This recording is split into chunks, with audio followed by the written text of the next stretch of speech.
Greetings and a warm welcome to this international online Sunday service.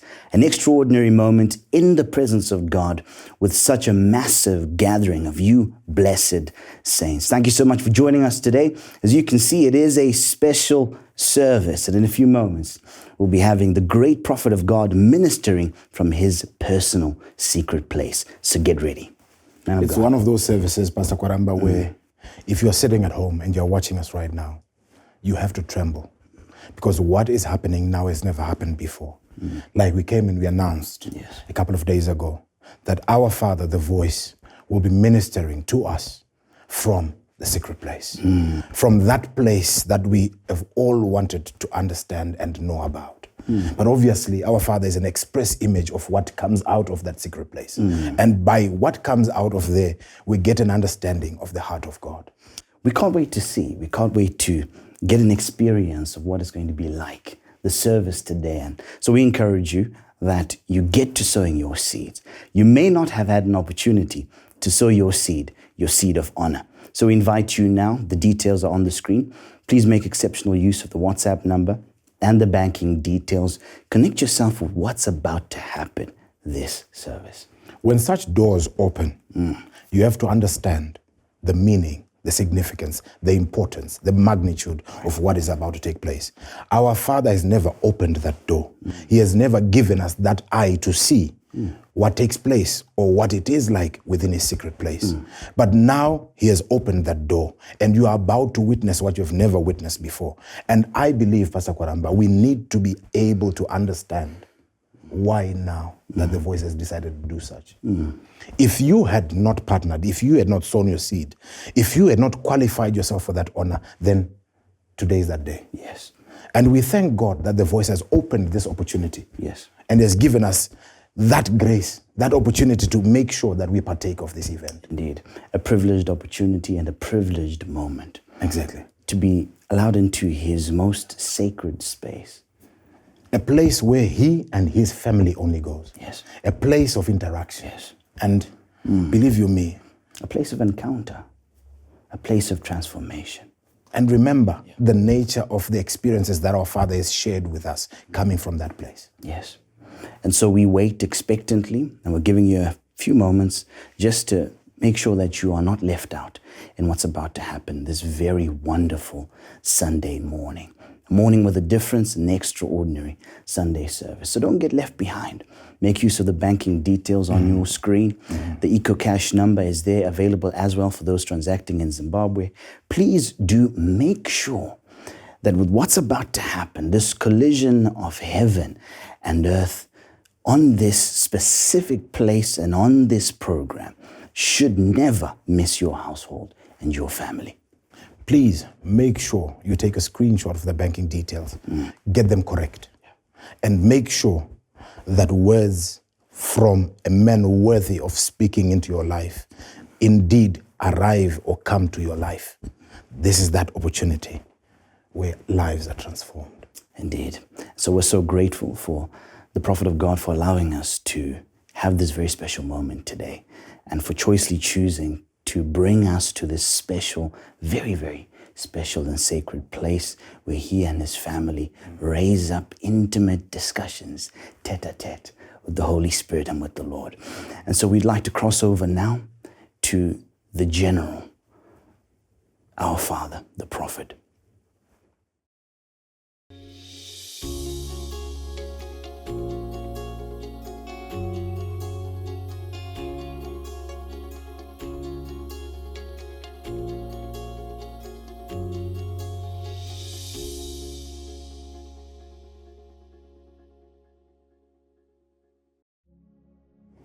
Well, it is yet another wonderful Sunday service. Thank you so much, our dear pastors, for ushering us into this unusual and very critical moment. Unfortunately, I'm very sorry today I couldn't be a part of your discussions, but there is a reason why we chose to have it this way. It is because I've been invited to this place by the Holy Spirit to conduct a session which will bring some noticeable changes into your life. So I would want you to take this moment seriously and make sure that you stay glued and you stay tuned and you stay focused to everything that is going to be happening from this point on. So once again, pastors, thank you for leading us through right up to this moment as we are about to get into, like I said, a very unusual session, unlike any we have had in the past. It is very critical that I let you understand the significance of this place, what this place resembles, and my understanding of this place, and probably touch a bit on some of the experiences that I've had in this place and even from this place. Now, what you see around this place are names of people that made contributions that I believe to be significant. A few days ago, we had a program where we committed ourselves to serving the Lord with our substance. And you were sending through your commitments financially, and your names were taken down. And that's what we now have.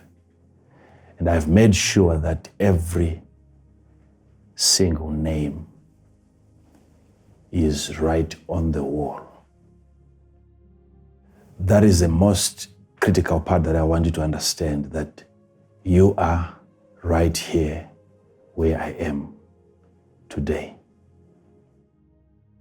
Since we have your name here, it's a place of connection where we are about to make a spiritual contact. Now, there are a few things that I would want you to understand even before I get into the Word of God. Having your name written here and hanging on the wall, probably what you need to appreciate is the work that has already taken place in the setting up of such a place. This place is our family secret place. Now, it's secret not in the sense that people don't have to know about it. It is secret in the sense that this is where you have secret experiences occurring and taking place. Hidden mysteries are experienced from this place. So I come in here, and not only am I talking to God, He talks to me from this place.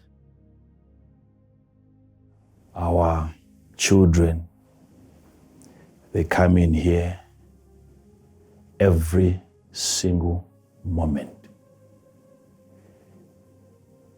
Any chance they get, they are right here in this place, talking to God, and also making sure that they hear from God from this place. So this is our family altar.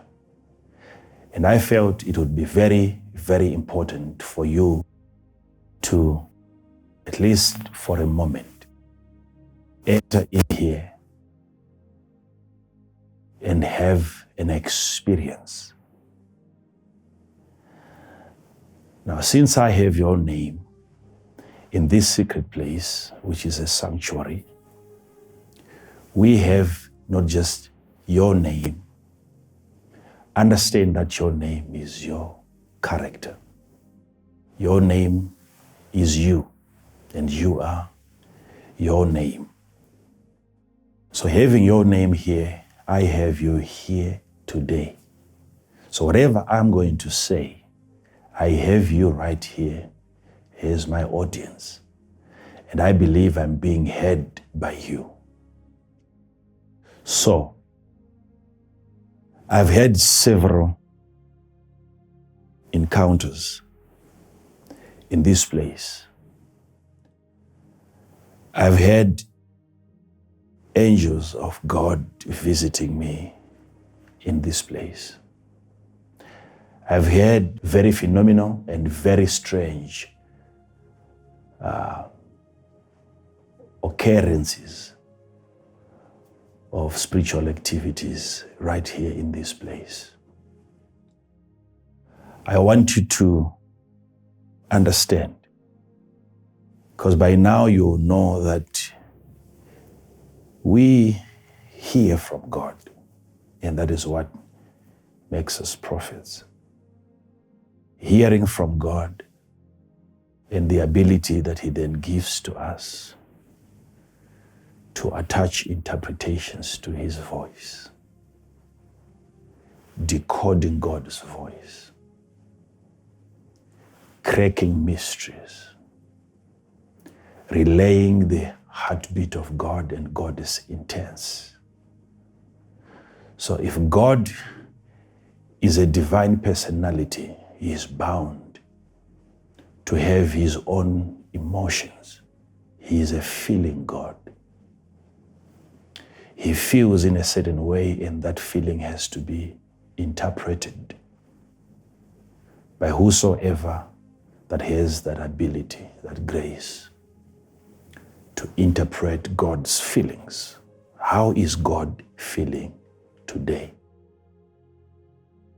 And if you're able to tap into that feeling that God has in that particular moment, you have tapped into a message from the Lord.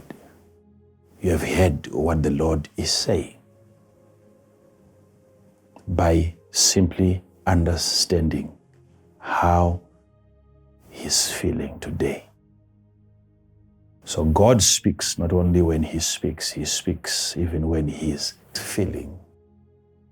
And when you are able to feel God's feeling, you have just heard what God is saying. So I've gone through a series of training where you don't have any person standing before you giving you spiritual understanding, but you have the Spirit Himself educating you, training you. And we have created a very noticeable bond in the Spirit, where there is such an amazing unity between the Holy Spirit and the human spirit. I've had occurrences in this place that if I were to start narrating some of them, we will not even get into the program of today. But I want you to understand that since you know that I hear from God, I hear Him from this place.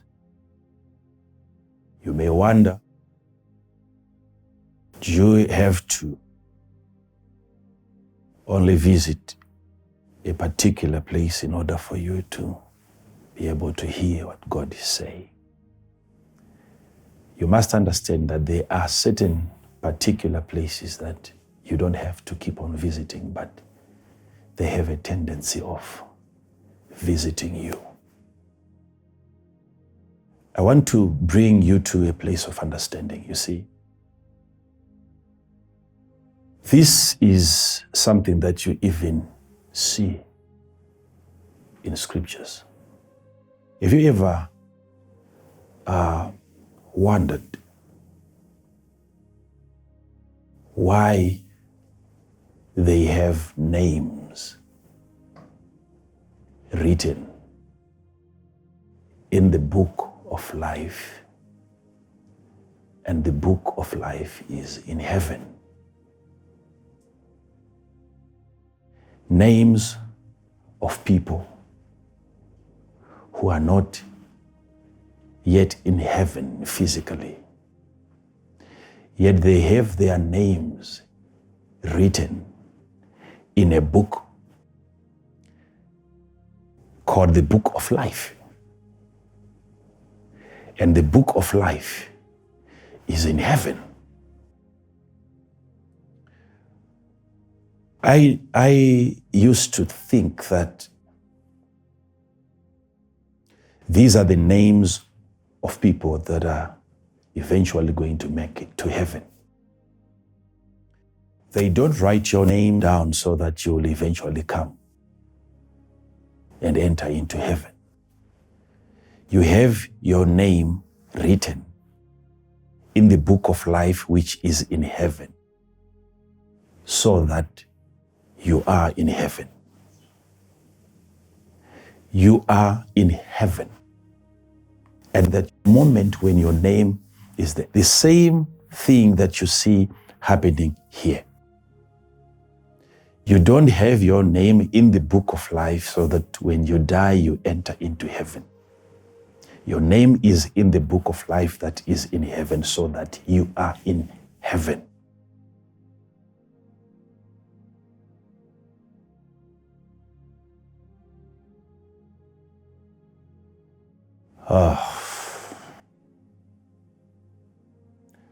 Understand that part before we go any further. Wherever your name is, that is exactly where you are. Especially if you understand the meaning of a name. You can't have, if the meaning of a name is a character, then you can't have your character in a place and you are not present in that place. I have thousands of different characters looking at me right now in this place. There is a way that we have to bless the obedient. There is a formula. I'm sensitive to the direction of the Spirit of God, what He tells me to do with you or with your name. That is exactly what we do. Now hear this. There was a place in the Old Covenant that only the chosen priest who was anointed would be allowed to enter. Any other person entering into such a place would not make it out. There was so much presence of God that he would not survive that presence of God. So there was need for a very special and unique anointing to be put upon his life so that he would survive, not the devil. An anointing upon his life to survive the concentration of the presence of God. So there is the presence of God that is meant for every other Jew. But there is the presence of God that would destroy an individual if he enters in there without thorough preparation. But for the rest of the people who would wish to also enjoy that concentration of the presence of God, God said, you rather enter in, but in a different form. So what God did was to allow the priest to have what is called the breastplate. And on the breastplate were 12 stones, and each stone there representing a tribe of Israel. So now you have one priest carrying all the tribes into the presence of God, where all these tribes are not allowed to enter. So now they've entered. How? They are on the breastplate of the priest. Their names are written on the heart or the chest of the priest. So at the end of the day, every tribe has entered into that forbidden presence of God. They've entered. And they are not dying because they have entered in a certain way. So having something that represents you in a place that is holy, it is as good as you have entered. All these things that I'm telling you now are things that you have to understand, because something so profound is about to happen to you today. It's a different session altogether. Expect what you have never expected to happen. Something also that we see happening in the book of Joshua, chapter number 24. Joshua invited, the Bible says from verse number 1, all the tribes of Israel unto Shechem. And he invited all the judges and all the officers. And they all came and they presented themselves before God. Yet it was Joshua who invited them to come.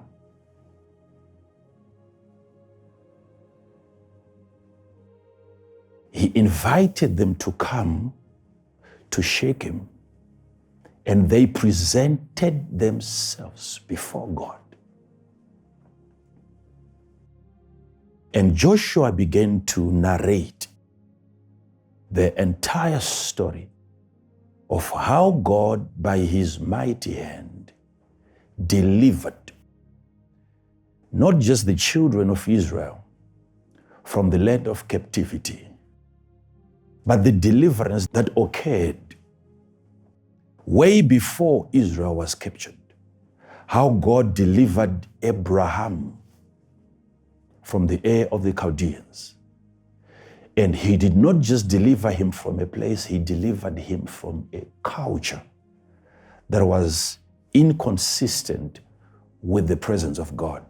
He was delivered from idolatry. God didn't want him to have any God that was inferior to himself, because he was programmed for a superior life. And any inferior God in his life would undermine that divine plan that God had for him. So God had to deliver him from other small gods to himself. And Joshua went on to explain to his people how God did that, setting their fathers free from inferior gods. Then the discussion got to a point where they were now supposed to make a covenant. You read that entire chapter, you'll notice there is a place there where they then entered into a covenant. There was a covenant. And that covenant was not the Old Testament covenant. It's a different covenant. And that's the same covenant, because covenants are not happening only in the Old Covenant. Covenants are happening even in the New Covenant. Covenants are ongoing. Now, something had to be said after Joshua had said everything that needed to be said that he had received from God. Verse number 24, I want you to open your Bible and you read with me verse number 24 of chapter 24 of the book of Joshua. And I'm going to read it out loud for you. And the people, this was after Joshua had finished presenting the case before them. And now people are supposed to respond to the voice of God. And this is what they said. And the people said unto Joshua.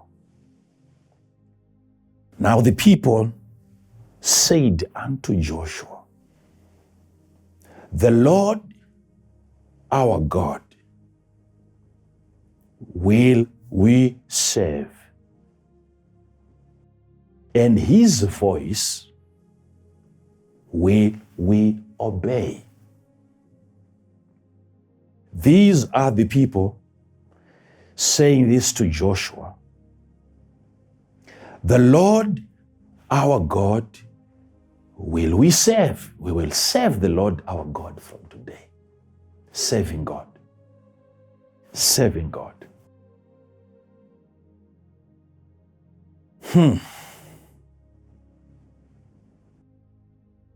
And his voice will we obey.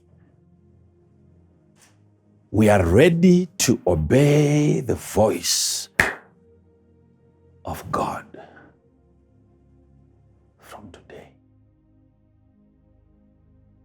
And then, verse 25, so Joshua made a covenant with the people that day and set them a statute and an ordinance in Shechem. There is a covenant taking place there. And Joshua wrote these words in the book. He had to write the words in the book. Whatever was said by Joshua to the people and by the people to Joshua, or whatever God said to the people, had to be written in a book. And Joshua wrote these words in the book of the law of God and took a great stone. Stay with me now because this is the most critical part of this session. He took a great stone. The stone wasn't small. It was a big rock that Joshua took and set it up there under an oak that was by the sanctuary. By the sanctuary, the holy place, the secret place. There was a separated, unique place. This was an altar. So right there by the sanctuary of the Lord, it wasn't his sanctuary, it was the sanctuary of the Lord, a place set apart for divine purposes. So that's where he placed a stone. Notice what Joshua is about to say. And Joshua said unto all the people, behold, look, observe, see, behold this stone. Look at the stone. Focus on the stone. Behold this stone shall be a witness unto us. It shall become a witness. This stone will be a witness unto us.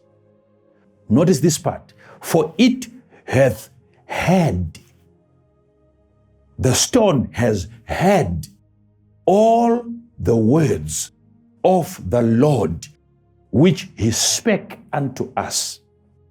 It shall be therefore a witness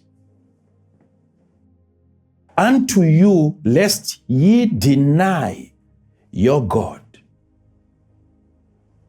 So Joshua let the people depart, every man unto his inheritance, the same way that I will allow you now to depart when I'm done into your inheritance.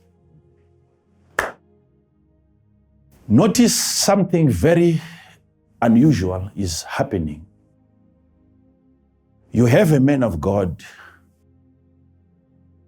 struggling with a very big rock, and he brings it into the sanctuary. And then right there in the presence of all the children of Israel, they enter into a covenant. At the end of the covenant, he lets them know of something that has just taken place that they're not even aware of. He says, I want you to look at that rock. The rock has heard. The rock, the stone. When God was speaking, the rock heard what God said. And the voice of God that has entered into the rock has made the rock now to become a witness. A witness. That absorption of the word by the rock has promoted the rock into becoming a witness. A witness. A witness. I want you to follow what happens, because this is what makes places different.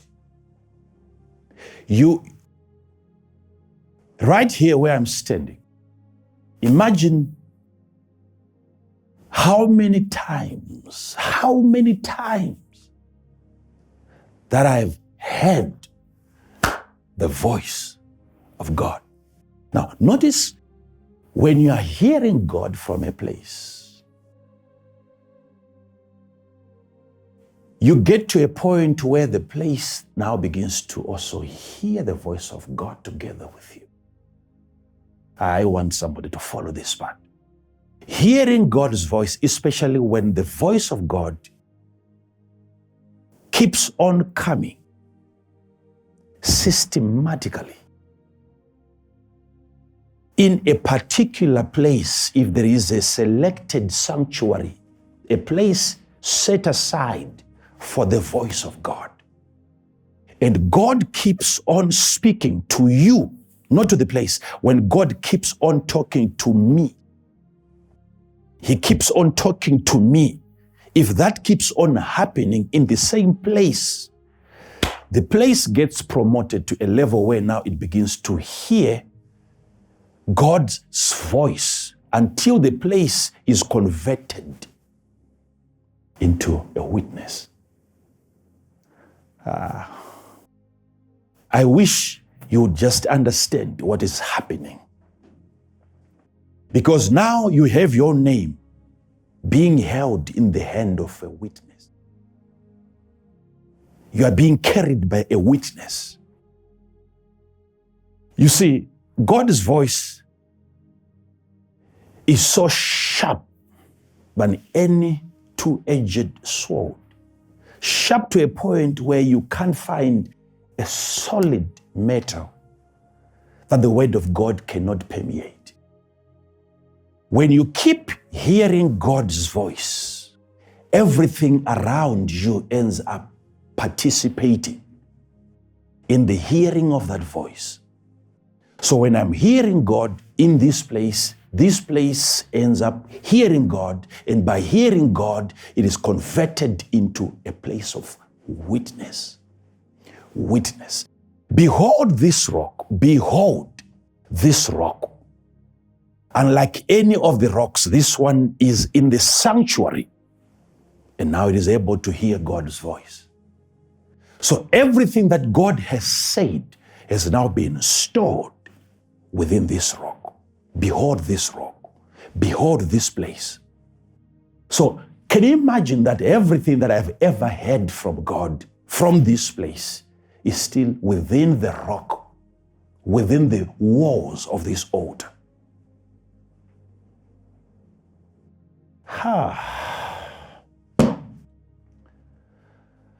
Oh, my God. Oh, my God. Oh, my God. Oh, my God.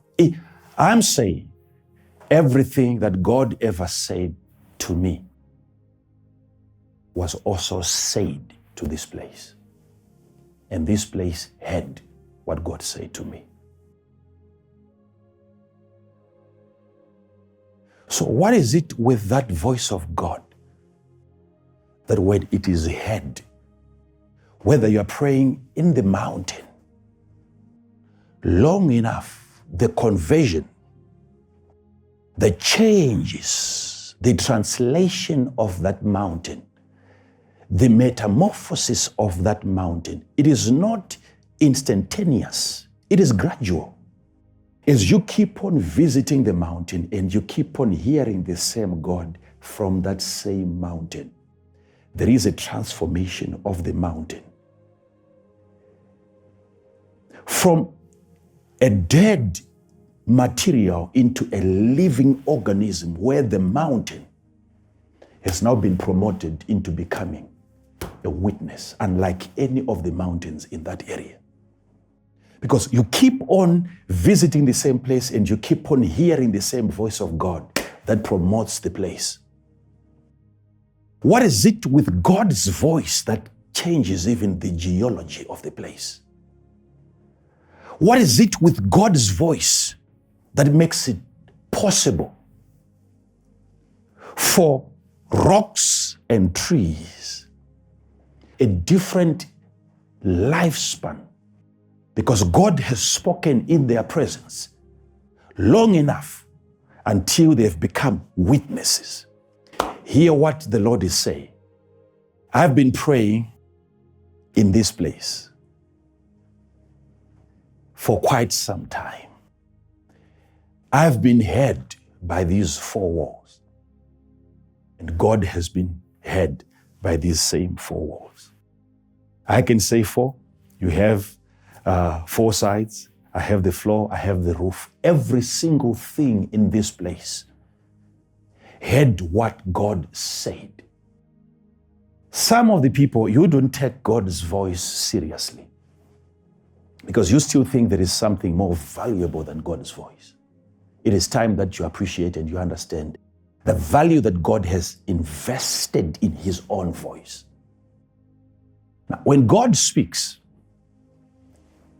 He is releasing materials because He spoke what we see now into existence.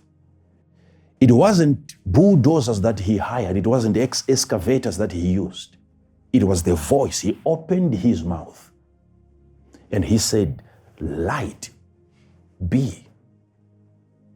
And light appeared. Now, such a God, when He speaks, notice what happens to your surrounding. Things will begin to respond and to react to that voice of God. So now, I have your names right from this point. These are the people that have managed to send their seed. This is a covenant where you have said, we will serve the Lord, and His voice shall we obey. Who else is there to obey out there? Can you imagine? These are the people from here up to a certain point. I will show you very soon. You have sent your $50 commitment as a way of saying, I am serving God. I want to serve Him. I'm honoring God with my substance. This is a seed of honor, honoring God with your substance. with your substance, honoring God with your substance. Have you realized that Jesus had certain ladies who were part of his ministry? And after delivering them from demons, they stayed with him and ministering unto him with their substance. He had financial partners. God coming here, starting a ministry, his church. He needed women to finance. He needed men to finance his body. His body. His body. That's why if you study your Bible, you will see there was another woman that came to Jesus. Not just with oil. It wasn't just the oil. It wasn't just the alabaster box that she broke. It was money. Ask Judas. He managed to convert that into money. He knew how much that would cost had it been sold in the market. So it was money that was put on Jesus' feet. And according to Jesus, that was the right thing for the woman to do. Money was being administered. That woman wasn't giving money. She wasn't giving oil to Jesus. Notice the part of Jesus that she anointed. His body, the church. The church. She committed all her income to the church. And a thief who was observing, who had never given that much to the church, became irritated by that kind of a gesture. And Jesus said, the poor you shall always have. Which means this woman has been able to identify the most fruitful place. As for the poor, you go ahead and give to the poor. But what she did, she has identified the most sacred place, most important place. You see, in Deuteronomy chapter number 12, God told Israel that you don't put your seed in every place that you see, but I will choose a place, and then there I will put my name. Again, the putting of the name in a place. And God says, once I've identified a place that is of interest to me, and then I put my name in that place, there, now you can go and make sacrifices. Don't do that in every place. Wait for me to donate my name. Put it in a place, and then you can go there and you make a donation. Find where I have invested my name, where I've put my name. So there's a lot about putting names in places. Again, in another place, he says, there shall be a mountain called Mount Gerizim. And upon Mount Gerizim, I will put a blessing. And upon Mount Ebal, I will put a curse. So if it is the blessing of God that you want to receive, you visit the place called Gerizim. And there, because of the presence of my name, just imagine, think about that for a moment, where you have God sitting in heaven and his name is in a certain mountain. And people go there to experience the blessing of God, where you only have God's name and the owner of the name is in heaven. How do you explain that? How do you explain that? The name of God in a place makes that place godly. It makes that place godly. Notice God has overstayed in heaven to a point where you can't tell even when he has left his throne. He has been sitting there for too long to a point where even if he comes down into the garden, searching for a man, Adam, where are you? Still, the elders and the angels in heaven are still falling before his throne as if he's still there. He has attached himself to a place until the places almost become like himself. So that interaction of a place with God, with the divinity, You can ask Moses. He's coming from the mountain, just 40 days. He's coming back right on his face. He's shining like God. And he wasn't aware. He interacted with God for too long until he became a victim of the presence of God. Now, this place has been saturated. This place has been taken over by the power of God. To imagine that today, on this very special session, you are right here in the presence of God. Your name is being carried by a wall, by a rock that has head. We are right in the basement, right where I am. We are in the basement. And your name is here because you obeyed. Imagine what is happening to you. It matters where your name is written. I'm so overwhelmed by the statement.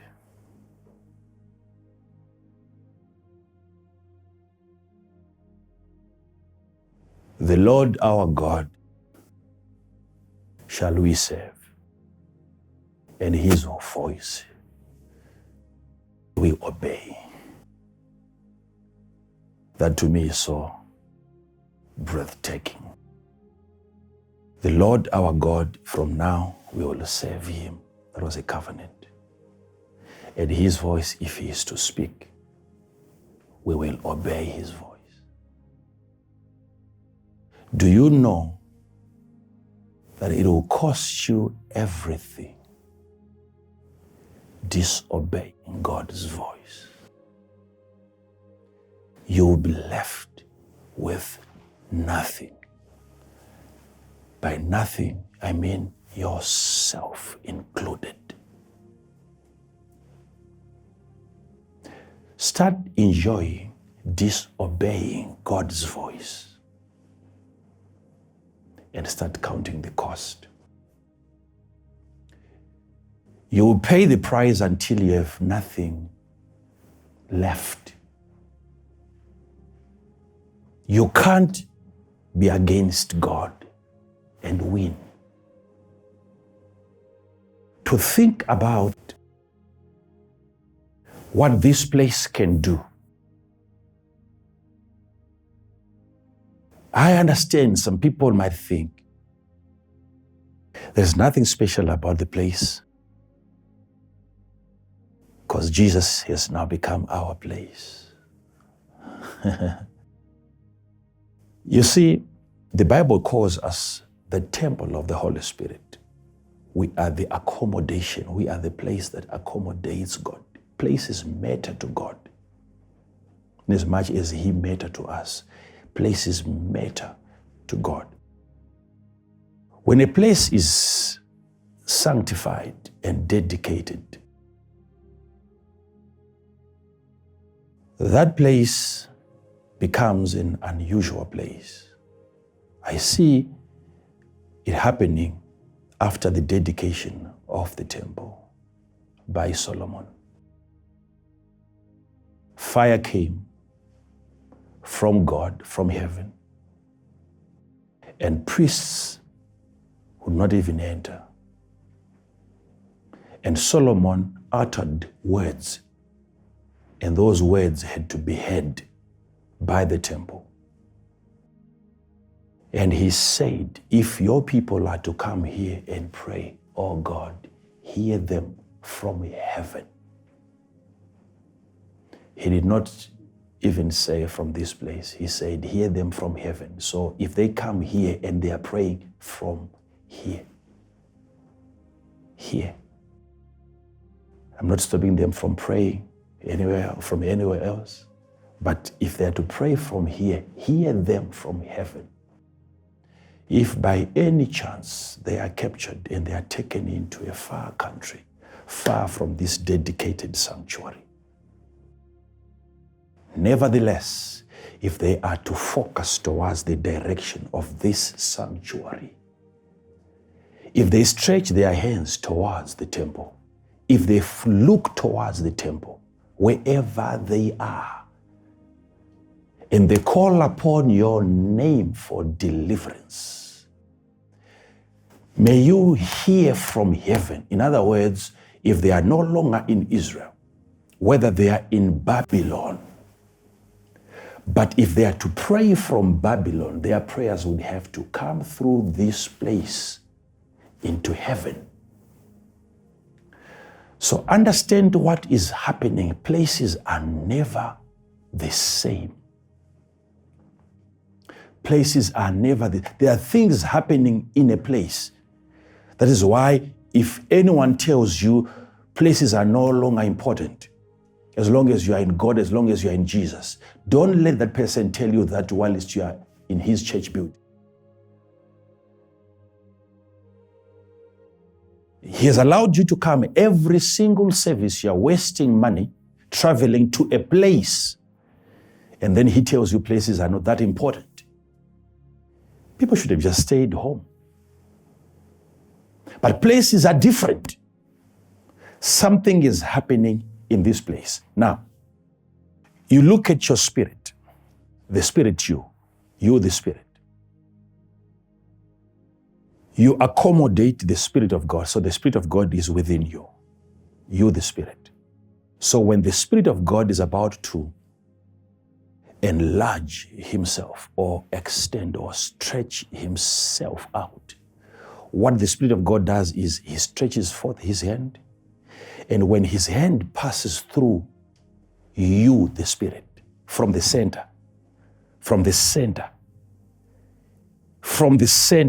he's there. You are the temple of the Holy Spirit. You accommodate the Holy Spirit, so he's within you.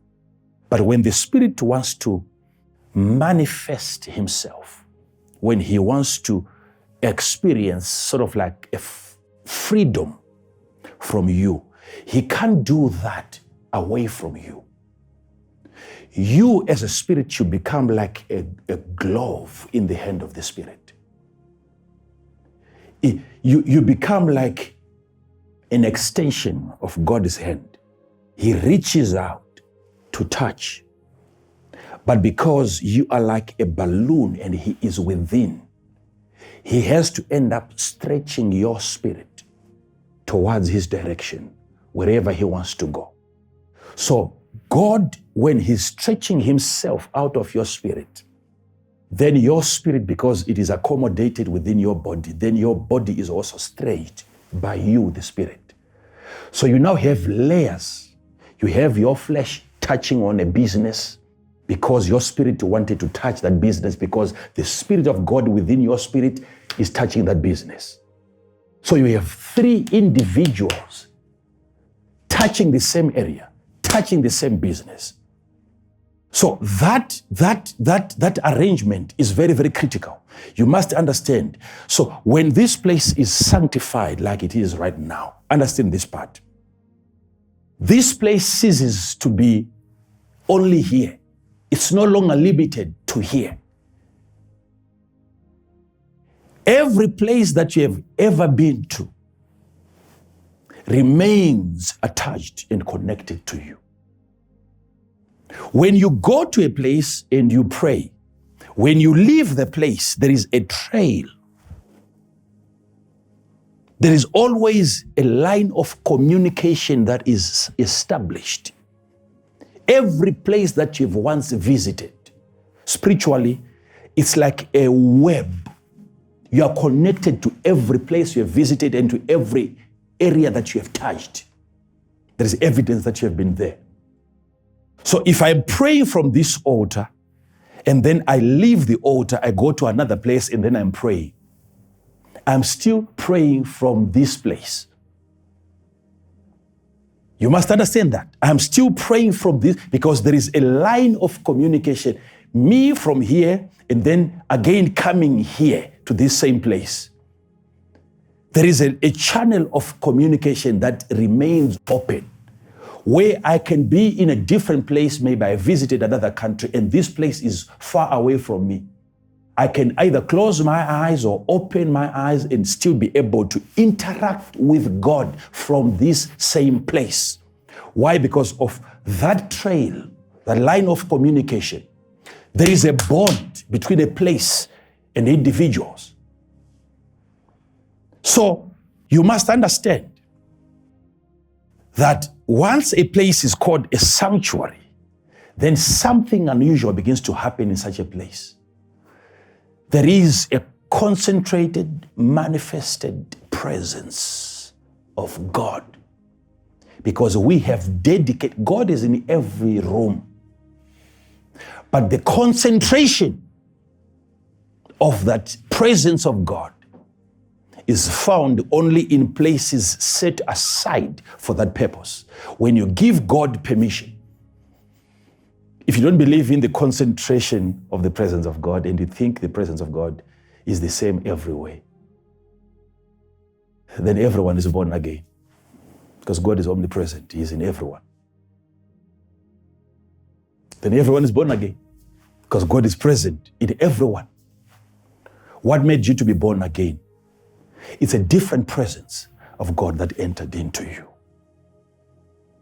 Yet God, who is present everywhere, is present in everyone. Yet they are not born again. There's a concentration of the presence of God. Over time, the place has now become unique. This place has now become a communicator of divine statutes. Hearing God is a mission. Understanding Him is an assignment. And God has given that to us to understand His voice. Look at how nations have lost not just lives, but even billions, even trillions of dollars.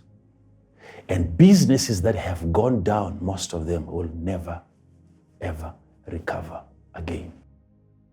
And the reasons why businesses have come crashing down, it was because of a deliberate arrangement where companies, institutions, individuals are supposed to be financially crippled so that you start focusing on the establishment of one government. I don't call it New World Order. It's a New World Disorder. You don't have to rely. It's an attack on your money. It's an attack on your finances. It's an attack on your income. Because you no longer have now to rely on yourself. You have to be begging. Someone else has to control what you eat, what you drink, what you spend your time doing. That's power. And the world systems are migrating towards that. Until you have no money left in your pocket. And you have to worship the one leader who is coming. Look at the loss, because the voice of God has been disobeyed. You will lose everything. How is it? I've been thinking for a while. What does it take for a man to successfully argue with God? What does it take? Does it take unbelief?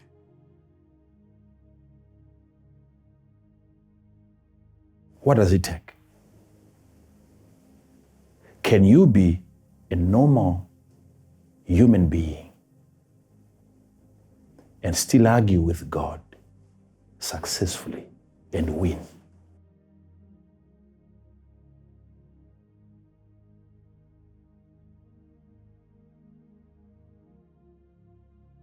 Now, all of us, we know the existence of such a thing as coronavirus.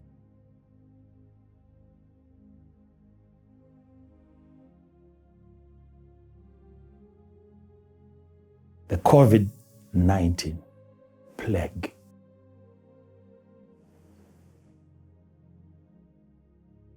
To think that the thing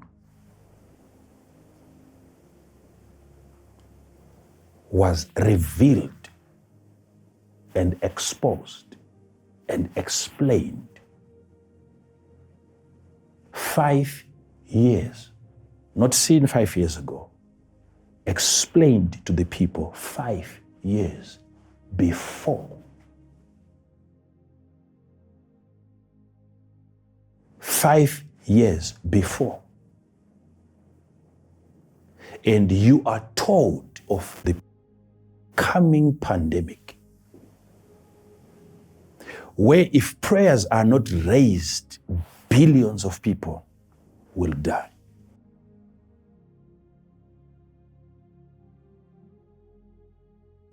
The God that speaks as precise as that. And then it wasn't like maybe, or it was like haze. No. When it was now getting closer, you are told it's now getting closer. Prepare for what is coming.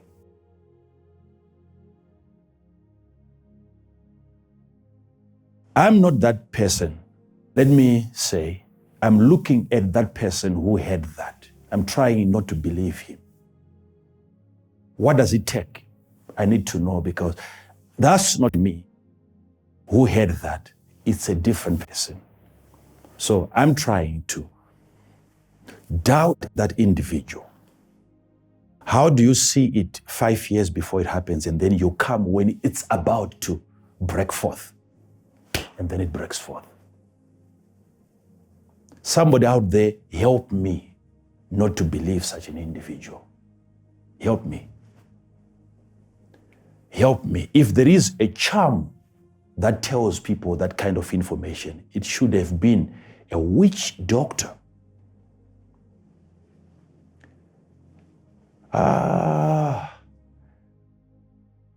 We need to understand that. What mixture? Give us the name of the tree, because charms are made up of items. Let us get them into the laboratory. Let's mix them. Let's see if we can get information that tells us that there is a disease that is coming. There's no such kind of technology in the kingdom of darkness. You only have to be hearing from God, who speaks to you from eternity. And then when you see things happening, my point is not about the COVID-19. My point is, when God said that, where was the man of God? Whether I have 20 altars, all these altars are connected. They are interconnected. And you are in one of those altars right now.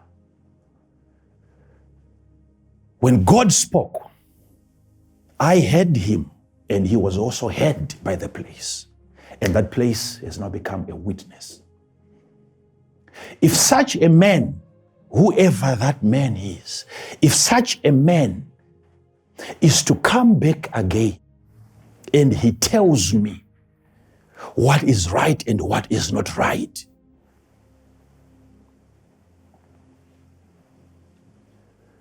I really would want to disbelieve such a man. I don't want to believe what he's saying, but what does it take? I need help. What does it take not to believe? Before you knew about it, before any of the doctors, any of the politicians told you about it, someone had seen it because he had heard from the Lord. And he tells you this is what is coming. And then here it comes. If such kind of a person is still alive and he comes back again and he tells you, God has intervened because people have been praying and God has arrested this plague. He has compromised its power. Before billions are dead, God has brought it into alignment. It has now become just like any other disease. God will give power to his people. You see, had we had billions of people dying, they were going to say, he's a prophet, he should have protected the people. I hate it when prophets talk about disasters and they go on to happen. Why not stop the disaster? You stop the disaster, they say, how come we didn't reach billions of people? You have to come back again as a prophet and you warn the people. You warn the people again because the number doesn't have to reach what was seen. And something needs to be done. But hearing from God from a place, you now have a place that is there as a witness, as a witness, as a witness. Child of God, hear what I'm saying. When it comes to God's voice, even if I come here and I'm quiet, the things that I hear from this place, you know, when God knows that at some point you're coming to this place, he has a way of even pre-recording himself, and he can insert his voice into an object or into that place even before you arrive. And when you get to the place, you get to hear what God said. And you're not hearing it from God, you're hearing it from the place that he heard from God. God's voice is contained within certain objects and certain places. Right here.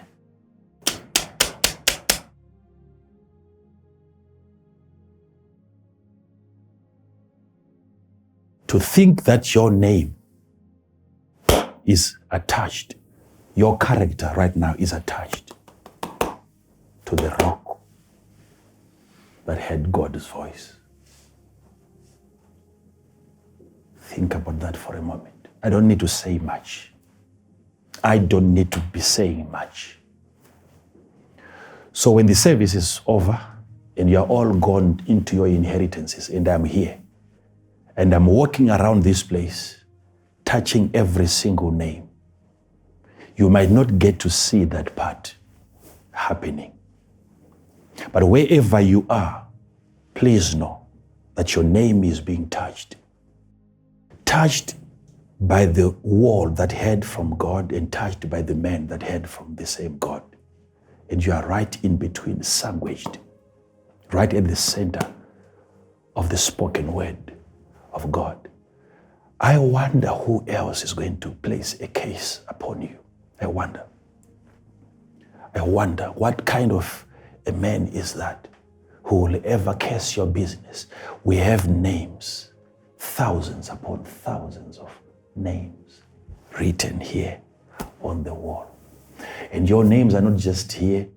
I have a different file where I have those names and figures attached to those names. Now, you did yourself a favor. Had I told you this is what I was going to do, some of you would have been motivated. But I didn't want this to become your motivation. I wanted you to simply obey God's voice. For how long these names are going to be here, you will tell. You will know. The way that you see things happening in your life, you will know there is something happening behind the scenes. You will know by the way that you execute your business. You will know this is never according to my understanding of business. I wasn't trained to do like this. I wouldn't have seen that mistake on the agreement. You will see your alertness to detail will just begin to increase because you are connected to a spiritual and a very sensitive place, a place that hears from God. So I know that I've been to places myself where I begin to hear what God said. and I'm being taught by whatever was there when God said it. I know what I'm talking about. One guy gets to a place, he picks a rock, and then he begins to see into the spirit. There is a ladder. He didn't pray going to bed. No. But the place was saturated, and he said, this is a heaven's opening, a gate into heaven. Unlike any of the places, Bethel was an opening. There was a line of communication. Why? Because somebody, Abraham, had raised an altar in that same place and dedicated some stones in that place, and an opening was established. And the generations to come would still realize benefits out of such a place. It's an amazing thing that is happening here today. Everything that I'm saying, you are hearing me from your house at the same time. You are meters away from me right now. Touching your name, I'm touching you. It's an amazing thing that is happening right here today. So, we'll keep on. Once in a while, I'll be bringing you back into this place. Once in a while, I'll be coming here, your names are here, and I'm going to be speaking things from this place that we'll begin to see happening from that place. There is no man of all the men that I know to be in existence today will be able to pronounce and release a curse over you.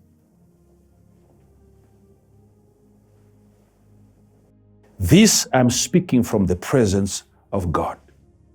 You must understand, you can't be cursed because the blessing that you now have over your life is so overwhelming. You can't. You can't. Right now, as we are here doing what I'm doing, powers are shaking. Foundations are cracking. Chains are breaking.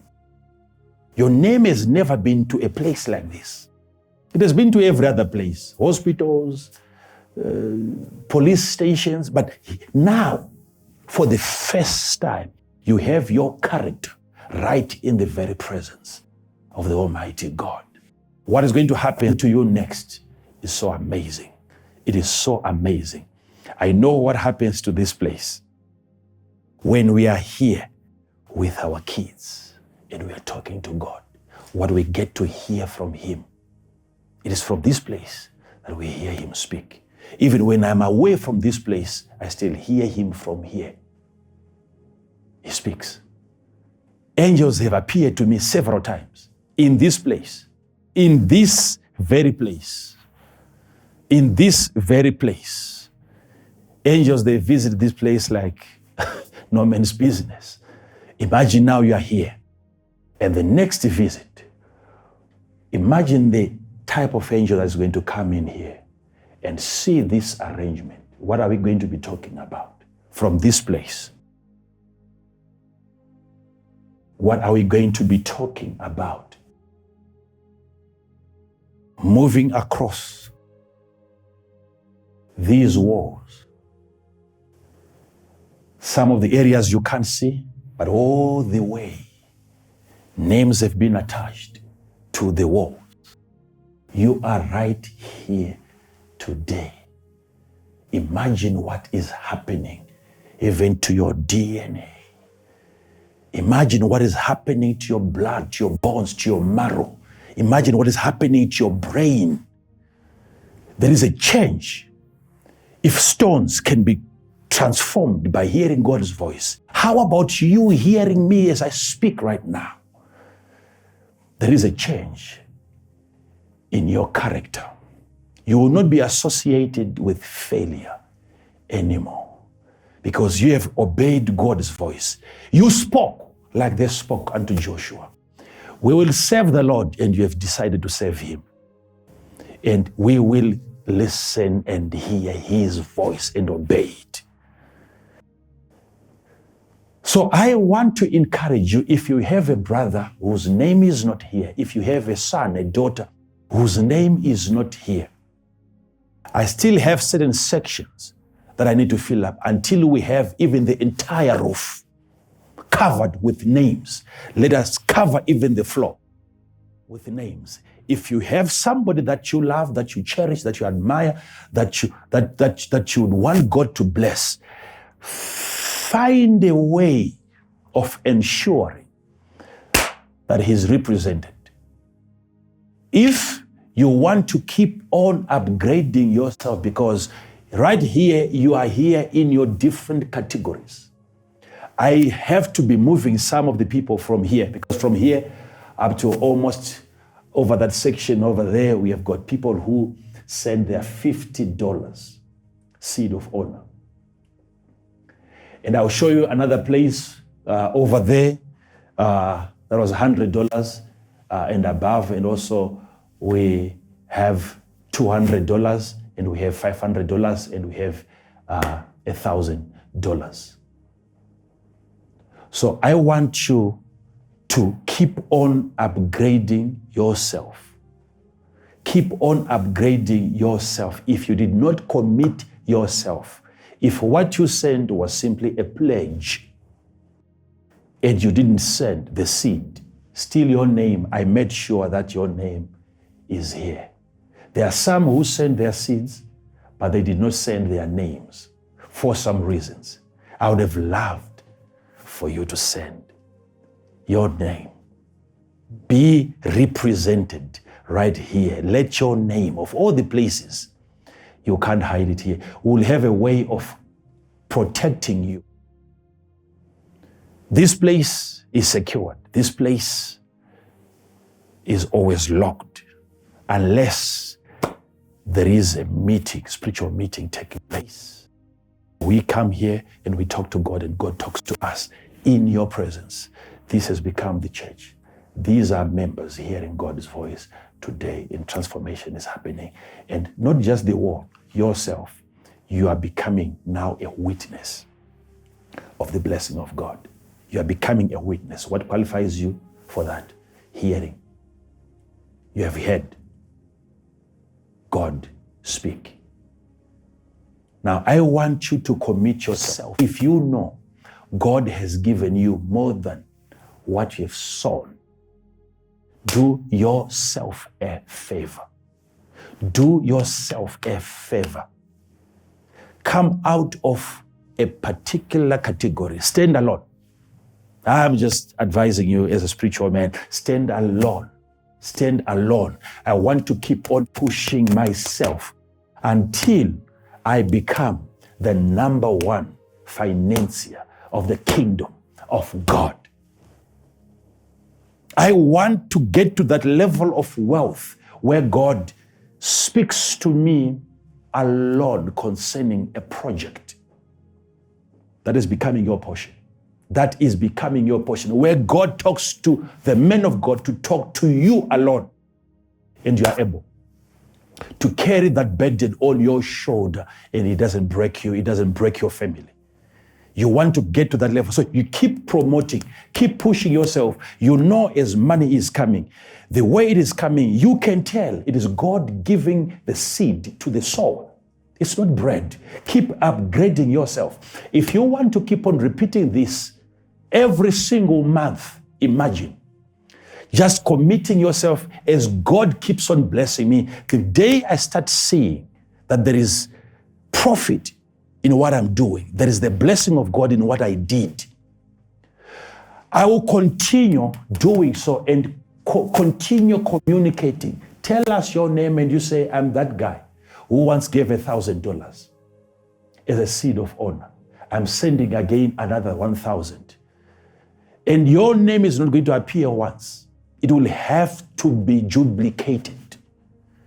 Your name will have to keep on appearing and keep on appearing. Whatever is happening, I'll be bringing you back into this place. And at some point, I would want you to see me as I go through these names and what the Lord is going to be doing. So go ahead right now. Make sure that even if you are to send your name today, throughout this week, we are coming back here and make sure that your name is on the wall. New names are supposed to come in even old names, the names that are here already. As promotion is taking place, you can't remain in this place. Start moving from this place until you get to over 1,000, until you get to over 10,000, until you get to over 100,000, until you get to $1 million. You are getting to that point in your life where $1 million becomes your 10%. Every single month, you pay $1 million as your tithe. Thanking God, honoring Him for blessing you. That kind of a life is becoming your inheritance right now. So how do you expect God to promote you if He sees you not promoting yourself? Upgrade yourself from today. So throughout this week, thank you so much, Christ TV, for making this broadcast available to people. It's a week where you promote yourself, you enlarge, you upgrade yourself. Keep on pushing your name. I don't know. You're at home. You're thinking, I don't know. Where is my name of all those names and all those papers on the wall? Where am I? Wherever you are, you have to keep on pushing yourself towards a particular concentration of the presence of God.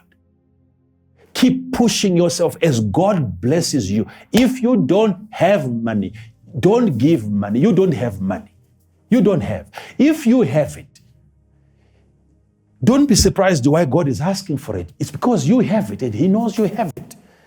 Go ahead and partner and make this, whether it's a quarterly thing, whether it's a monthly thing, that is up to you. Hear what the voice of God is saying, like they promised Joshua. What God says is what we are going to do. What God says is what we are going to do. This is not the end of your commitment. This is just the beginning of your commitment. You will never run dry. You get to a point where you'll be telling your wife, remember those days we used to give 1,000 and we thought it was something serious. And you'll be laughing at yourselves. Because by then, God would have enlarged your territory. Your borders would have been extended at that point.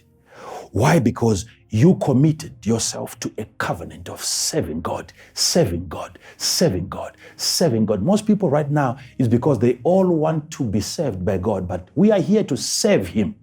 We are not His God. He is our God. We are here to serve Him. He is our master. We are not His masters. We are here to serve Him. We are here to serve Him. So if you have an alabaster box that you want to break and you want to anoint His body, His church, go ahead in the presence of critics. Go ahead. They will tell you this is a waste of resources. Let them speak like that. But she knew that this body needed to be anointed before burial. So she was prophetic in her sowing. So this is prophetic. Go ahead right now. Keep on upgrading yourself. By the time that I dismiss you, right now, I'll be handing over back to our pastors, and they are going to dismiss you. And then I'm going to be ministering to these names right now in the next few minutes. But take this as a divine instruction as God keeps on blessing you, increasing you, and multiplying you. Keep on upgrading yourself. We are going to be frequenting this place. Very soon again, I'm standing here, we'll be having more names. And some of your names will be appearing 3 times, 4 times, 5 times.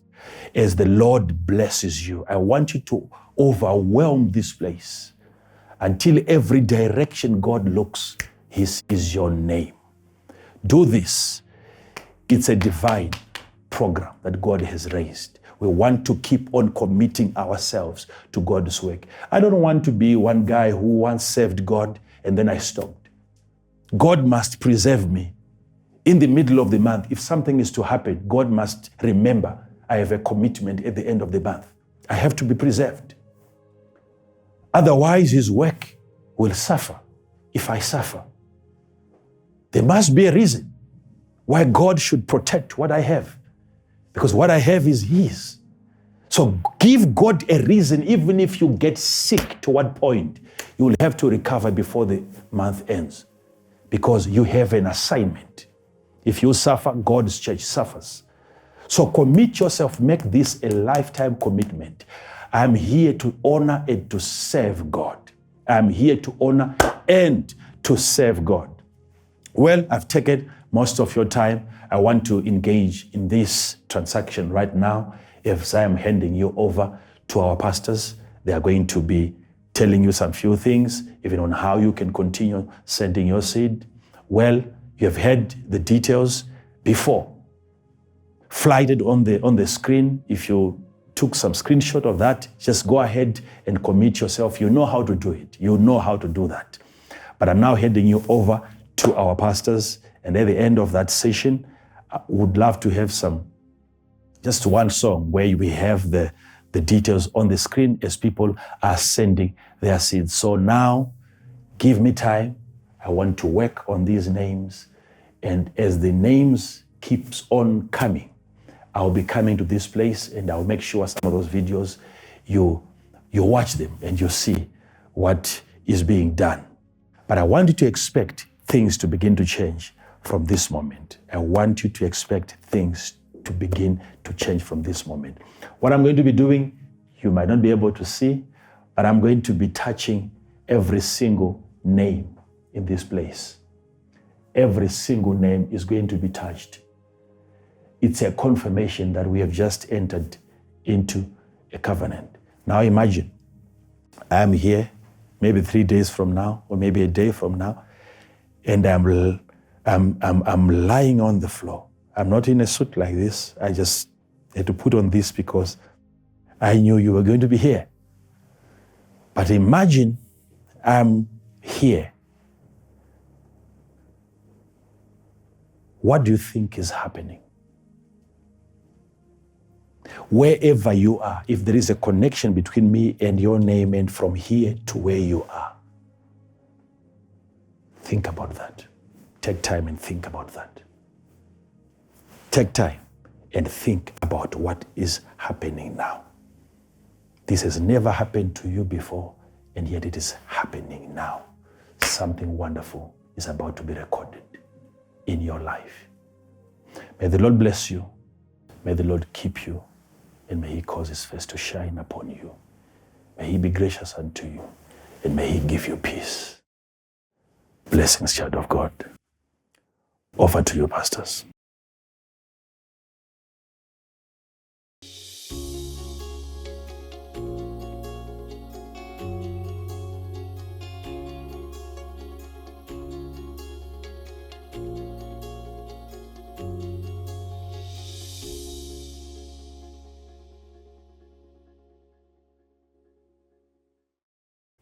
What a transformative moment.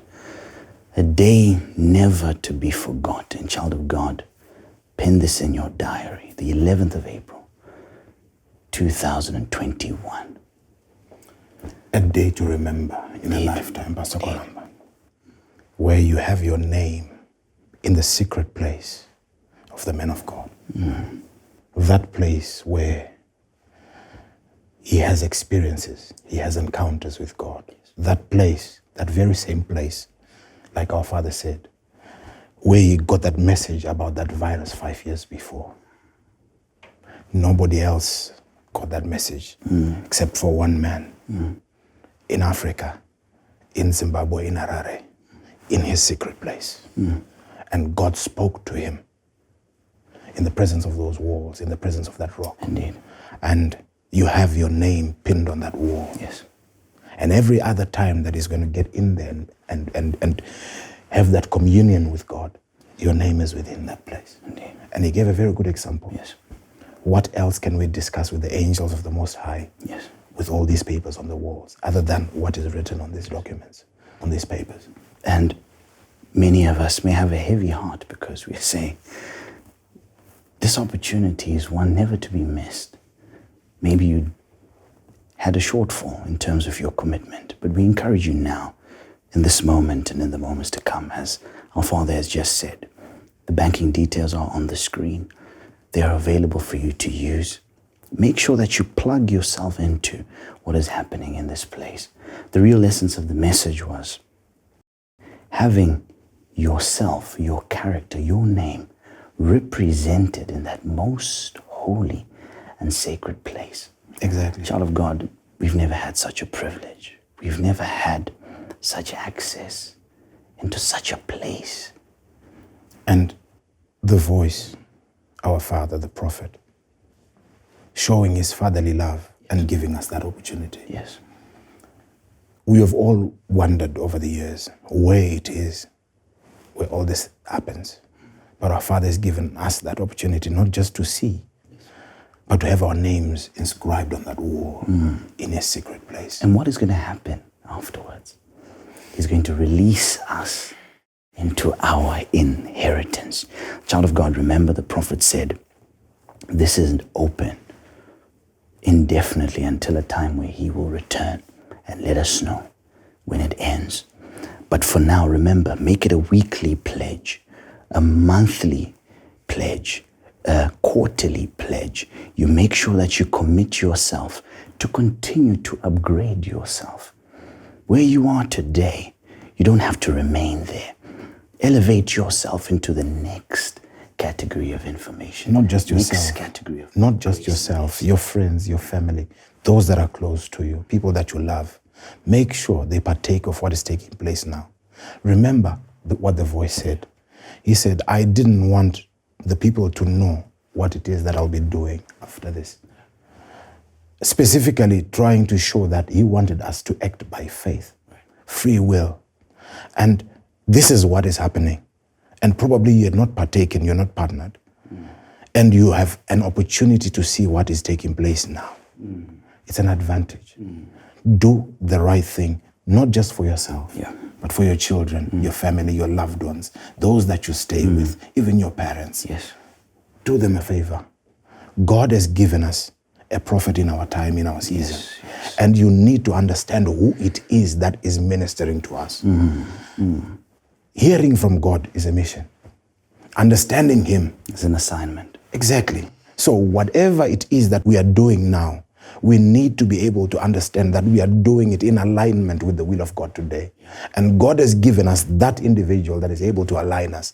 And that is the voice, Prophet Emmanuel MAKANDIWA. And he's coming with such a message. And he asks, what does it take to successfully argue with God? Wherever you are right now, sit down, take your time, and understand what it is that God wants you to do now. Believe you me, God has sent his servant. Not just to send his servant, but for us.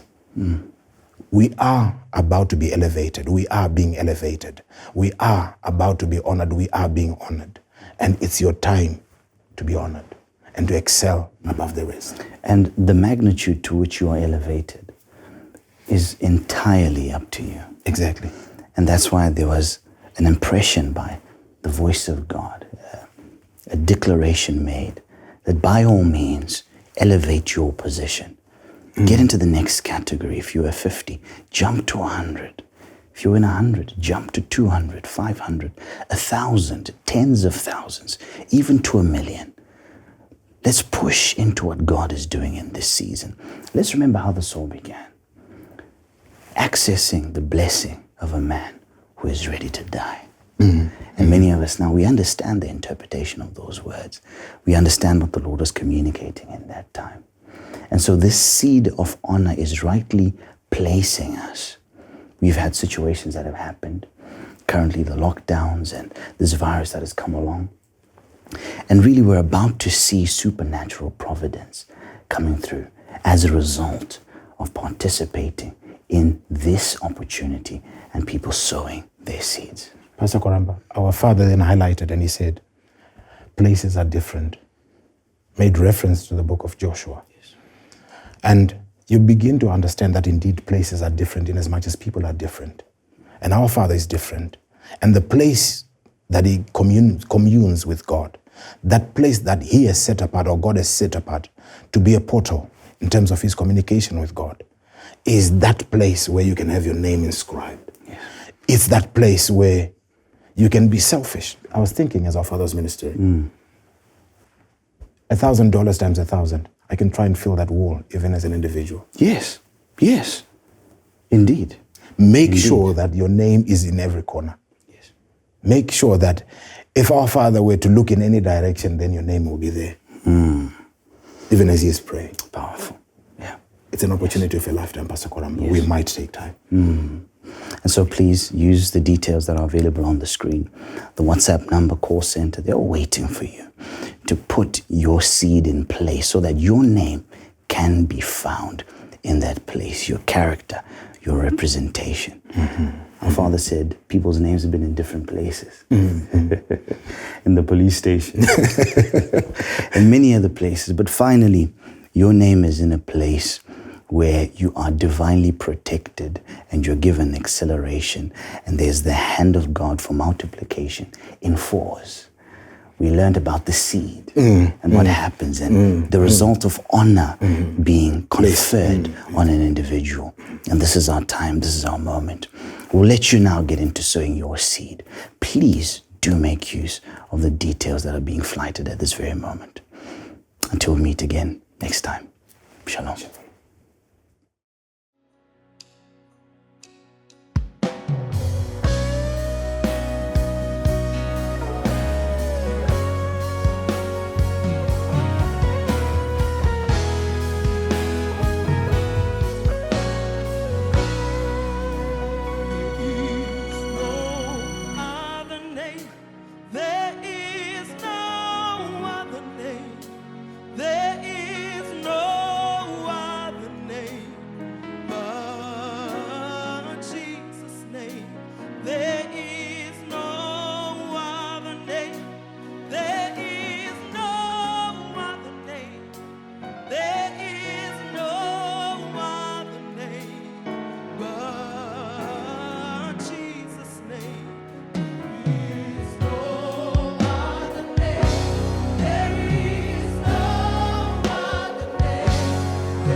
okay to worship him.